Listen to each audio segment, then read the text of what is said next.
Allah qadını elə yaradıb ki, xanımı, qadını Allah elə yaradıb ki, qadın biz deyirik incədir, zərifdir.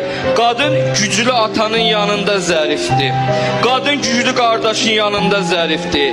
Qadın güclü kişinin yanında, güclü ərin yanında zərifdir.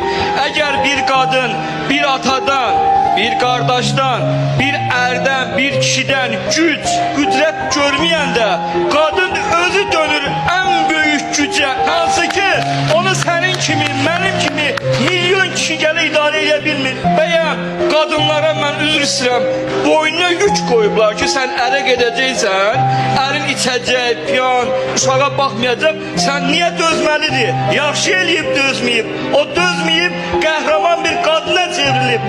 Sən zərif, incə bir qadından qəhrəman bir qadın düzəltmirsən, onun əsl potensialını üzə çıxartmırsan, o məcbur dönüb bir kişiyə, uşağına görə, uşağını böyütsün, uşağına sahib çıxsın, bunu sən eləmirsən.